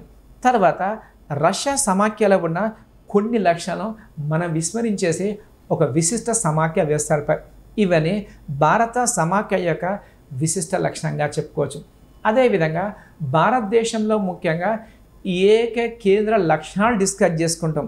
అంటే మీ టాపిక్లో కేవలం సమాఖ్య విశిష్ట లక్షణాలు అని ఉంది, కానీ సమాఖ్య లక్షణాలతో పాటు ఏకకేంద్ర లక్షణాలు కూడా తప్పకుండా చర్చించాలి. ప్రస్తుతము ఏకకేంద్ర లక్షణాలను మనం డిస్కస్ చేసుకున్నాం. ఒకటోది ఏక రాజ్యాంగము. అంటే భారతదేశంలో కేవలము ఒకే రాజ్యాంగం ఉంది, అది దేశాన్ని మొత్తం వర్తిస్తుంది. ఇంతకుముందు చెప్పినట్టు జమ్మూ కాశ్మీర్ రాష్ట్రం తప్ప భారతదేశం కేవలము ఒకే రాజ్యాంగం ఉంటుంది, అది దేశాన్ని మొత్తం వర్తిస్తుంది. ఇది ఫస్ట్ లక్షణంగా చెప్పుకోవచ్చు. రెండవది ఏక పౌరసత్వం అంటారు, దీన్నే సింగిల్ సిటిజన్షిప్గా చెప్పుకోవచ్చు. ఇంతకుముందు డిస్కస్ చేసుకున్నట్టు అంటే జమ్మూ కాశ్మీర్ రాష్ట్రం తప్ప భారతదేశంలో ప్రతి రాష్ట్రంలో వ్యక్తికి ఒకే పౌరసత్వం వస్తారు, దాన్నే ఏక పౌరసత్వంగా చెప్పుకోవచ్చు. కానీ ప్రపంచంలో కొన్ని సమాఖ్య దేశాల్లో ద్వంద్వ పౌరసత్వం ఉంది. అంటే అమెరికా దేశంలో ద్వంద్వ పౌరసత్వం ఉంది, స్విట్జర్లాండ్ దేశం ద్వంద్వ పౌరసత్వం, తర్వాత ఆస్ట్రేలియా దేశంలో ద్వంద్వ పౌరసత్వం ఉంది. కానీ భారతదేశంలో ఆ విధంగా కాకుండా ఏక పౌరసత్వం అనే విధానాన్ని ఇంగ్లాండ్ రాజ్యాంగం నుండి మనం స్వీకరించాం. మూడవది ఏకీకృత న్యాయ వ్యవస్థ, దీన్నే ఇంటిగ్రేటెడ్ జ్యుడిషియరీగా చెప్పుకోవచ్చు. ఇంతకుముందు డిస్కస్ చేసుకున్నాం. అంటే పై స్థాయిలో సుప్రీంకోర్టు ఉంటుంది, దాని కింద హైకోర్టు ఉంటుంది. ఈ విధంగా మొత్తము భారతదేశంలో న్యాయ వ్యవస్థ హియరార్కీ సిస్టంలో పూర్తిగా నిర్మించబడుతుంది. అంటే ఒక కోర్టు పై స్థాయిలో మరో కోర్టు పనిచేస్తుంది. సుప్రీంకోర్టు దేశానికి అత్యున్నత కోర్టుగా చెప్పుకోవచ్చు. ఈ విధంగా ఏకీకృత న్యాయ వ్యవస్థ అనేది భారత రాజ్యాంగంలో పేర్కొన్న ఏకకేంద్ర లక్షణాల్లో అంతర్భాగంగా చెప్పుకోవచ్చు. నాలుగవది కేంద్రానికి ఎక్కువ అధికారం కల్పించరు. అంటే భారత రాజ్యాంగం ప్రకారము కేంద్ర రాష్ట్రాల మధ్య అధికారం అనేదాన్ని స్పష్టంగా విభజించరు. అంటే కేంద్ర అధికారం ఏంటిది, రాష్ట్ర అధికారం ఏంటిది, కానీ నిగూఢంగా పరిశీలిస్తే కేంద్రానికి ఎక్కువ అధికారం కల్పించబడ్డది. అంటే 7వ షెడ్యూల్లో ముఖ్యంగా 3 జాబితాలు ఉన్నాయి. అవి కేంద్ర జాబితా, దీన్ని యూనియన్ లిస్ట్ అంటారు. ఇందులో ప్రారంభంలో 97 అంశాలు ఉంటే ప్రస్తుతం 100 అంశాలు ఉన్నాయి. రెండవది రాష్ట్ర జాబితా అంటారు, దీన్నే స్టేట్ లిస్ట్గా చెప్పుకోవచ్చు. ఇందులో ప్రారంభంలో 66 అంశాలు ఉంటే ప్రస్తుతము 61 అంశాలు ఉన్నాయి. తర్వాత ఉమ్మడి జాబితా అంటారు, దీన్నే కాంకరెంట్ లిస్ట్గా చెప్పుకోవచ్చు. ఇందులో ప్రారంభంలో 47 అంశాలు ఉంటే ప్రస్తుతము 52 అంశాలు ఉన్నాయి. అంటే కేంద్ర జాబితా 100 అంశాలు ఉన్నాయి, రాష్ట్ర జాబితా 61 అంశాలు ఉన్నాయి, ఉమ్మడి జాబితా 52 ఉన్నాయి. అంటే నిగూఢంగా పరిశీలిస్తే మాత్రము కేంద్ర ప్రభుత్వం అనేదానికి అధికారం ఎక్కువ కల్పించరు. ఈ విధంగా కేంద్రానికి ఎక్కువ అధికారం అనేది భారత రాజ్యాంగంలో పేర్కొన్న ఏక కేంద్ర లక్షణంగా చెప్పుకోవచ్చు. తర్వాత 5వ లక్షణం చేసుకుంటే దీన్నే అవశిష్ట అధికారం అంటారు, దీన్నే రెసిడ్యువల్ పవర్స్గా చెప్పుకోవచ్చు. అంటే 3 జాబితాల్లో లేని అంశము ఒకవేళ ఫ్యూచర్లో చట్టం చేయాలనుకోండి, దాన్నే అవశిష్ట అధికారంగా చెప్పుకోవచ్చు. అంటే కేంద్ర జాబితాలో లేదు, రాష్ట్ర జాబితా లేదు, ఉమ్మడి జాబితా లేదనుకోండి, దానిని అవశిష్ట అధికారంగా చెప్పుకోవచ్చు. ఈ విధంగా అవశిష్ట అధికారం మీద చట్టం చేసే అధికారము కేంద్ర ప్రభుత్వానికి ఉంది. ఇది భారత రాజ్యాంగంలో పేర్కొన్న ఏకకేంద్ర లక్షణంగా చెప్పుకోవచ్చు. తర్వాత 6వ లక్షణం తీసుకుంటే ఎగువ సభలో అసమాన ప్రాతినిధ్యం ఉంది. అంటే భారతదేశంలో ఎగువ సభను రాజ్యసభ అంటారు. ముఖ్యంగా రాజ్యసభ అనేది రాష్ట్రాల సభగా చెప్పుకోవచ్చు. ముఖ్యంగా భారతదేశంలో రాజ్యసభలో జనాభా ప్రకారము ఒక్కొక్క రాష్ట్రానికి సీట్లు కేటాయించబడ్డది. అంటే జనాభా ప్రకారం మాత్రమే సీట్ల అలికేషన్ జరిగింది. ఈ విధంగా ఉత్తరప్రదేశ్ రాష్ట్రంలో మాత్రము 31 మంది రాజ్యసభ సభ్యులు ఉంటే మహారాష్ట్ర నుండి 19 మంది సభ్యులు ఉన్నారు, తమిళనాడు నుండి 18 మంది సభ్యులు ఉన్నారు. అంటే ముఖ్యంగా ఏంటంటే ఎక్కువ జనాభా ఉంటే మాత్రము ఎక్కువ మంది సభ్యులు ఉంటారు. అదేవిధంగా సిక్కిం రాష్ట్రము, గోవా రాష్ట్రము, మిజోరాం రాష్ట్రము, నాగాలాండ్ రాష్ట్రం చిన్న చిన్న రాష్ట్రాలకు కేవలము ఒకే సభ్యుడు ఉంటారు. ఈ విధంగా ఉత్తరప్రదేశ్ రాష్ట్రంలో 31 మెంబర్స్ ఉన్నారు మరియు చిన్న రాష్ట్రాల్లో కేవలము ఒకే సభ్యుడు ఉండడం. ఈ విధంగా ఎగువ సభలో అసమాన ప్రాతినిధ్యం అనేది ఏకకేంద్ర లక్షణంగా చెప్పుకోవచ్చు. కానీ అమెరికా దేశంలో ఈ విధంగా లేదు. అంటే అమెరికా దేశ కాంగ్రెస్ అంటే అమెరికా పార్లమెంటును కాంగ్రెస్ అంటారు. ఈ కాంగ్రెస్లో 2 ఛాంబర్స్ ఉంటాయి. అందులో ఎగువ సభను సెనేట్ అంటారు. ఇందులో 100 మంది సభ్యులు ఉంటారు. మరియు దిగువ సభను హౌస్ ఆఫ్ రిప్రజెంటేటివ్స్ అంటారు. ఇందులో 438 మెంబర్స్ ఉంటారు. అయితే ఇక మన టాపిక్ ఏంటంటే అమెరికా దేశ ఎగువ సభ సెనేట్లో మొత్తం 100 మంది సభ్యులు ఉంటే అక్కడ ఒక్కొక్క రాష్ట్రం నుండి 2 సభ్యులు ఉంటారు. అంటే అలాస్కా రాష్ట్రం నుండి 2 సభ్యులు ఉంటారు. కాలిఫోర్నియా రాష్ట్రం నుండి 2 సభ్యులు ఉంటారు. మరియు అత్యంత చిన్న రాష్ట్రము రోడ్స్ ఐలాండ్ నుండి కేవలం 2 ఉంటారు. ఈ విధంగా అమెరికా దేశంలో ముఖ్యంగా రాష్ట్రాల మధ్య ఎగువ సభలో సమాన ప్రాతినిధ్యం ఉంది. ఇది సమాఖ్య లక్షణంగా చెప్పుకోవచ్చు. కానీ భారత రాజ్యాంగంలో మాత్రము ఎగువ సభలో అసమాన ప్రాతినిధ్యం అనేది మరో లక్షణంగా చెప్పుకోవచ్చు. తర్వాత 7వ లక్షణం తీసుకుంటే ఇది రాజ్యాంగ సవరణ విధానం. అంటే భారతదేశంలో రాజ్యాంగాన్ని కొన్ని అంశాలు సవరించడంలో రాష్ట్రాలకు అధికారం ఉంది. కానీ రాజ్యాంగాన్ని సవరించడానికి బిల్లు ప్రవేశపెట్టే అధికారం కేవలము కేంద్ర ప్రభుత్వానికి మాత్రమే ఉంది. అంటే పార్లమెంట్లో బిల్లు ప్రవేశపెడితే మాత్రమే కొన్నిట్లో రాష్ట్రాలకు హక్కులు కల్పిస్తారు. అంటే రాజ్యాంగాన్ని సవరించడంలో కేంద్ర ప్రభుత్వానికే ఆధిపత్యం కల్పించబడేది. ఇది భారత రాజ్యాంగంలో పేర్కొన్న ఏకకేంద్ర లక్షణంగా చెప్పుకోవచ్చు. తర్వాత 8వ లక్షణం తీసుకుంటే అత్యవసర పరిస్థితి అంటారు. దీన్నే ఎమర్జెన్సీ పవర్స్గా చెప్పుకోవచ్చు. అంటే భారతదేశంలో ముఖ్యంగా కొన్ని క్లిష్ట పరిస్థితులు ఉన్నప్పుడు భారత రాష్ట్రపతికి రాజ్యాంగము ఎమర్జెన్సీ పవర్స్ కల్పించింది. అంటే 352 ఆర్టికల్ ప్రకారము నేషనల్ ఎమర్జెన్సీ విధించే అధికారము భారత రాష్ట్రపతికి. దీనికి కేంద్ర క్యాబినెట్ అనేది లిఖితపూర్వకంగా సలహా ఇచ్చిన తర్వాత మాత్రమే రాష్ట్రపతి ఆ విధంగా విధిస్తారు. ఒకవేళ భారతదేశంలో ఎమర్జెన్సీ విధించిందనుకోండి, అప్పుడు రాష్ట్రాలు మొత్తం కూడా కేంద్రం గుప్పిట్లో పనిచేయాలి. అంటే భారతదేశం దాదాపు ఏక కేంద్ర ప్రభుత్వంగా మారే అవకాశం ఉంది. ఈ విధంగా రాజ్యాంగంలో పేర్కొన్న అత్యవసర అధికారాలు కూడా భారత రాజ్యాంగం యొక్క ఏకకేంద్ర లక్షణంగా చెప్పుకోవచ్చు. తర్వాత 9వ లక్షణం, దీన్నే అఖిల భారత సర్వీసులు అంటారు. దీన్నే ఆల్ ఇండియా సర్వీసెస్గా చెప్పుకోవచ్చు. ముఖ్యంగా భారత రాజ్యాంగంలో 312 ఆర్టికల్ ప్రకారం ప్రస్తుతము 3 అఖిల భారత సర్వీసులు ఉన్నాయి. అది ఐఏఎస్, దీన్ని ఇండియన్ అడ్మినిస్ట్రేటివ్ సర్వీస్ అంటారు. 2 ఐపీఎస్, దీన్ని ఇండియన్ పోలీస్ సర్వీస్ అంటారు. 3 ఐఎఫ్ఎస్, దీన్ని ఇండియన్ ఫారెస్ట్ సర్వీస్గా చెప్పుకోవచ్చు. ఈ విధంగా అఖిల భారత సర్వీస్ ఉద్యోగులు అనేవాళ్ళు కామన్గా యూపీఎస్సి అనేది ఎగ్జామ్ ద్వారా సెలెక్ట్ చేస్తుంది. కానీ వీళ్ళు నియమించేది మాత్రము భారత రాష్ట్రపతి నియమిస్తాడు. వీళ్ళు వాస్తవానికి కేంద్ర ప్రభుత్వ ఉద్యోగులు, కానీ రాష్ట్రాల్లో పనిచేస్తూ రాష్ట్ర చట్టాలు అమలు చేస్తారు. ఈ విధంగా ఆల్ ఇండియా సర్వీసెస్ అనేది భారత రాజ్యాంగం యొక్క మరో ఏకకేంద్ర లక్షణంగా చెప్పుకోవచ్చు. తర్వాత లాస్ట్ ఫీచర్ తీసుకుంటే 10 రాజ్యాంగబద్ధ సంస్థలు, దీన్నే కాన్స్టిట్యూషన్ బాడీస్గా చెప్పుకోవచ్చు. ముఖ్యంగా భారత రాజ్యాంగంలో ప్రత్యేకంగా కొన్ని రాజ్యాంగబద్ధ సంస్థలు ఉన్నాయి. అంటే జాతీయ స్థాయిలో సంస్థలు అనేది రాష్ట్ర స్థాయిలో పనిచేస్తాయి. ఫర్ ఎగ్జాంపుల్ తీసుకుంటే 324 ఆర్టికల్ ప్రకారము కేంద్రంలో ఎలక్షన్ కమిషన్ ఏర్పడేది. ఎలక్షన్ కమిషన్ అనేది రాష్ట్రానికి సంబంధించి కూడా విధులు నిర్వర్తిస్తుంది.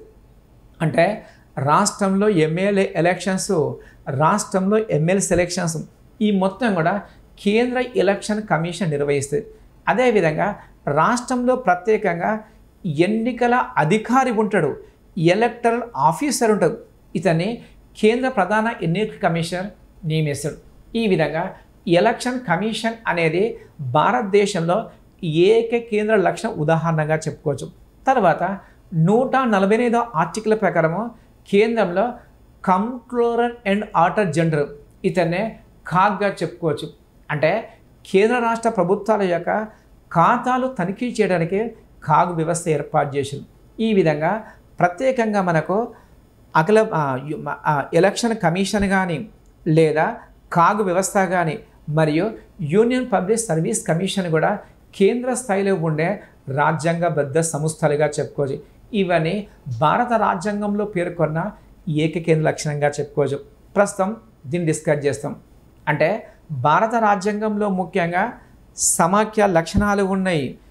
ఏకకేంద్ర లక్షణాలని అంటే రెండిటి సమ్మేళనంగా చెప్పుకోవచ్చు.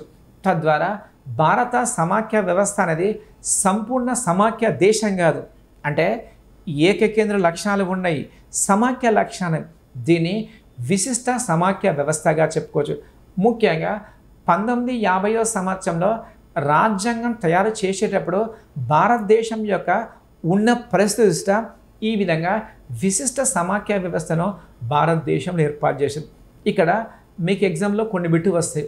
అంటే భారత సమాఖ్య వ్యవస్థ సంబంధించి కొన్ని కామెంట్స్ ఉన్నాయి, కొన్ని వ్యాఖ్యానాలు గతంలో ఎగ్జామ్లో వచ్చింది, వాటిని డిస్కస్ చేస్తాం. ఫస్ట్, భారత సమాఖ్య అనేదాన్ని అర్ధ సమాఖ్యగా పేర్కొన్న వారు అని గతంలో బిట్టు వచ్చింది. దీని ఆన్సర్ కేసి వేర్. అంటే భారత రాజ్యాంగం మీద విస్తృతంగా పరిశోధన చేసిన వ్యక్తి కేసి వేర్ అనే వ్యక్తి భారత రాజ్యాంగాన్ని అర్ధ సమాఖ్యగా పేర్కొన్నారు. దీన్నే క్వాజీ ఫెడరేషన్గా చెప్పుకోవచ్చు. ఇది గతంలో చాలాసార్లు ఎగ్జామ్లో వచ్చింది. అదేవిధంగా ఇటీవల కొన్ని ఎగ్జామ్లో మరో బిట్టు కనబడుతుంది. దీనే భారత సమాఖ్య వ్యవస్థ అనేది సహకార సమాఖ్య అని చెప్పేసి, కోఆపరేషన్ ఫెడరేషన్ అని చెప్పేసి ఎవరు వ్యాఖ్యానించారని చెప్పేసి ఇటీవల బిట్టు వస్తుంది. దీనికి గ్రాన్విన్ ఆస్టిన్ అనే వ్యక్తి భారత సమాఖ్య వ్యవస్థను సహకార సమాఖ్యగా పేర్కొన్నారు. ఈ విధంగా అర్ధ సమాఖ్యగా పేర్కొన్న వ్యక్తి కేసీ వేర్ మరియు సహకార సమాఖ్యగా పేర్కొన్న వ్యక్తి గ్రాన్విన్ ఆస్టిన్గా చెప్పుకోవచ్చు.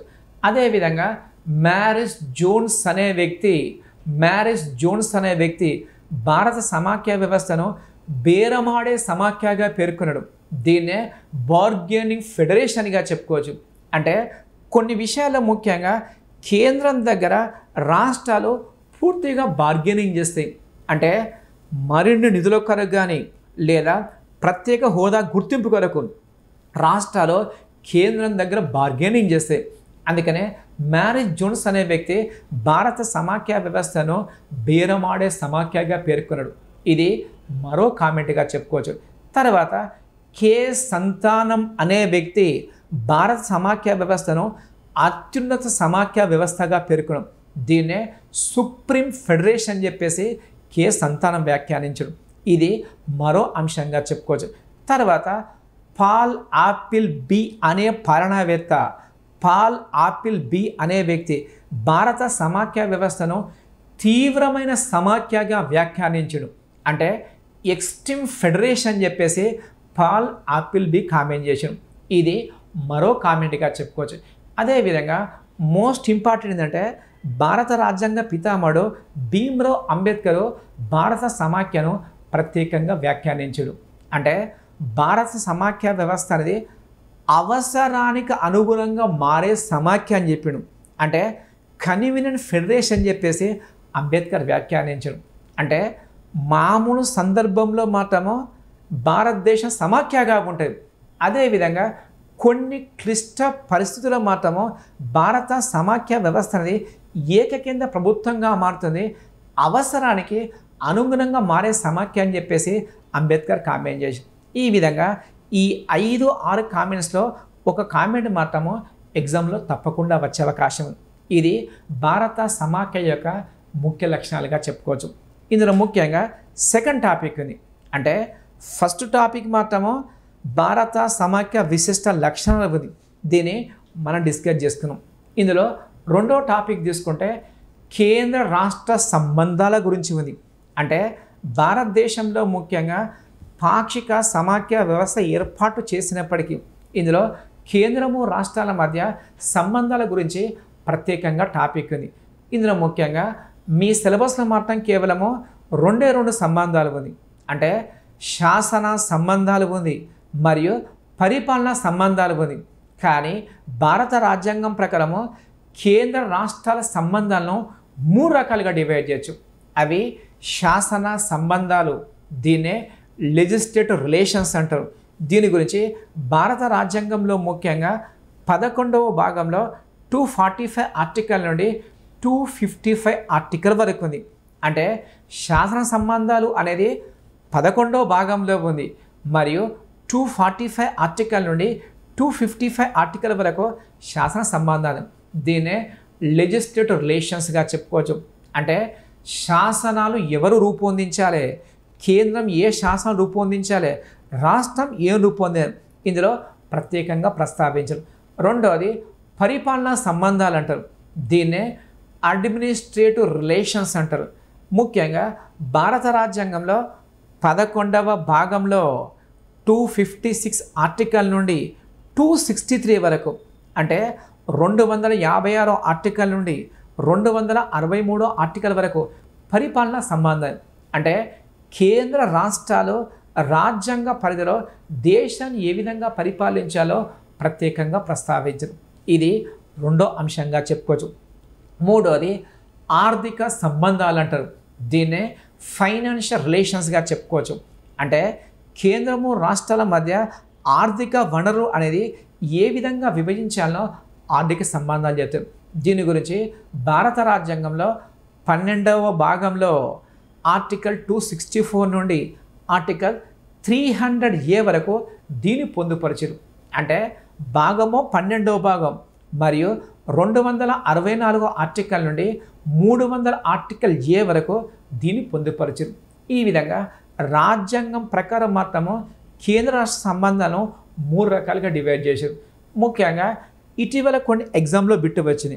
అంటే భారత రాజ్యాంగం ప్రకారము కేంద్ర రాష్ట్రాల మధ్య ఈ క్రింది సంబంధాలు విభజించబడలేదని చెప్పేసి ఎగ్జామ్లో బిట్టు వచ్చారు.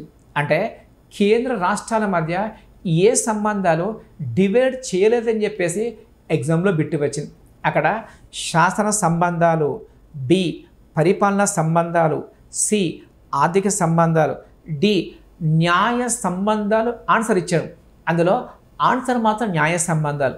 అంటే శాసన పరిపాలన ఆర్థిక సంబంధాలు రాజ్యాంగంలో స్పష్టంగా విభజించరు, కానీ న్యాయ సంబంధాలు మాత్రము ప్రత్యేకంగా విభజించారు. ఈ విధంగా కొన్ని ఎగ్జామ్స్ ఈ విధంగా వచ్చే అవకాశం. ప్రస్తుతము శాసన సంబంధాలు డిస్కస్ చేసుకుంటాం. అంటే కేంద్ర రాష్ట్రాల మధ్య శాసన సంబంధాలు అనేది ఏ విధంగా విభజించాలో ప్రస్తుతం డిస్కస్ చేస్తాం. అంటే శాసనాలు కేంద్ర ప్రభుత్వం చేయాలా, శాసనాలు రాష్ట్ర ప్రభుత్వం చేయాలా, ఏ ప్రభుత్వం ఏ శాసనాలు చేయాలో ప్రత్యేకంగా ప్రస్తావించరు. మనం చెప్పుకున్నట్టు 11వ భాగంలో 245 ఆర్టికల్ నుండి 255 ఆర్టికల్ వరకు శాసన సంబంధాల గురించి ప్రత్యేకంగా ప్రస్తావించరు. ఇందులో 245 ఆర్టికల్ ప్రకారము శాసన సంబంధాల గురించి ఫస్ట్ అంశం ఉంది. అంటే భారత పార్లమెంటు అనేది చట్టం నిర్మించే అధికారం ఉంది మరియు రాష్ట్ర స్థాయిలో రాష్ట్ర శాసన నిర్మాణ శాఖ చట్టం చేస్తుంది. అంటే కేంద్రం చట్టం చేయవచ్చు, రాష్ట్రం చట్టం చేస్తుంది. అయితే పార్లమెంట్ చట్టం చేసింది అనుకోండి, అది భారతదేశం మొత్తం వర్తిస్తుంది మరియు విదేశాల్లో ఉన్న భారతీయులే కూడా పార్లమెంట్ చేసే చట్టం వస్తుంది. దీన్నే సీమాంతేతర శాసనంగా చెప్పుకోవచ్చు. దీన్నే ఎక్స్ట్రా టెరిటోరియల్ లెజిస్లేషన్ అంటారు. అంటే భారతదేశంలో పార్లమెంటు చేసిన చట్టాలు భారతదేశం మొత్తమే కాకుండా విదేశాల్లో ఉన్న భారతీయులు కూడా ఈ చట్టం వర్తిస్తుంది. ఇది 245 ఆర్టికల్లో ప్రత్యేకంగా ప్రస్తావించరు. అదేవిధంగా రాష్ట్రం చేసిన చట్టం కేవలము రాష్ట్రాన్ని మాత్రం వర్తిస్తుంది. అంటే రాష్ట్ర శాసన నిర్మాణ శాఖ రాష్ట్ర పరిధి వస్తుంది. ఈ విధంగా రాష్ట్ర శాసన నిర్మాణ శాఖకు సీమాంతర శాసనాలు చేసే అధికారము రాష్ట్ర ప్రభుత్వం లేదు. అదేవిధంగా భారతదేశంలో పార్లమెంటు కొన్ని చట్టాలు చేసింది అనుకోండి, ఆ చట్టాలు కేంద్ర పాలిత ప్రాంతాలు అయిన అంటే అండమాన్ నికోబార్ కానీ, లక్షద్వీప్ కానీ, దాద్రా నగర్ హవేలీ లాంటి కేంద్రపాలిత ప్రాంతాలకు పార్లమెంట్ చట్టం వర్తించే. ఎందుకంటే కేంద్రపాలిత ప్రాంతాలను భారత రాష్ట్రపతి ప్రత్యక్షంగా పరిపాలిస్తాడు కనుక కేంద్ర శాసనాలు కొన్ని వీటికి వర్తించే. ఇది మరో అంశంగా చెప్పుకోవచ్చు. తర్వాత 246 ఆర్టికల్ తీసుకుంటే 246 ఆర్టికల్లో ప్రత్యేకంగా 3 జాబితాలు పేర్కొన్నారు. అంటే కేంద్రము రాష్ట్రాల మధ్య శాసన సంబంధాల అంతర్భాగంగా 3 జాబితాలు. ఇందులో 7వ షెడ్యూల్లో అధికార విభజన గురించి ఉంది. మరియు 246 ఆర్టికల్లో అధికార విభజన అంతర్భాగంగా 3 జాబితాలు. అది ఫస్ట్ కేంద్ర జాబితా, దీన్నే యూనియన్ లిస్ట్ అంటారు. అంటే కేంద్ర జాబితాలో ఉన్న అంశాల మీద శాసనం చేసే అధికారము కేంద్ర ప్రభుత్వానికి ఉంటుంది. శాసనం మార్చే అధికారము, శాసనం రద్దు చేసే అధికారము, శాసన స్థాయి తగ్గించే అధికారం కేవలము కేంద్ర ప్రభుత్వానికి ఉంటుంది. దీన్నే కేంద్ర జాబితాగా చెప్పుకోవచ్చు. ఈ విధంగా కేంద్ర జాబితాలో ప్రారంభంలో 97 అంశాలు ఉండేది. ప్రస్తుతము 100 అంశాలు ఉన్నాయి. అంటే 100 అంశాల మీద చట్టం చేసే అధికారము కేంద్ర ప్రభుత్వానికి ఉంది. అవి కొన్ని తీసుకుంటే, ఒకటోది దేశ రక్షణ, 2 విదేశీ వ్యవహారాలు, 3 currency, 4 communication, 5 Reserve Bank of India, 6వది జనాభా లెక్కలు, 7వది ఐక్యరాజ్య సమితి. ఈ విధంగా జాతీయ స్థాయి అంశాలు కేంద్ర జాబితాలో ఉంటాయి. ఈ విధంగా 100 అంశాల మీద చట్టాలు చేసే అధికారము కేంద్ర ప్రభుత్వానికి ఉంది. 2 రాష్ట్ర జాబితా అంటారు. దీన్నే స్టేట్ లిస్ట్గా చెప్పుకోవచ్చు.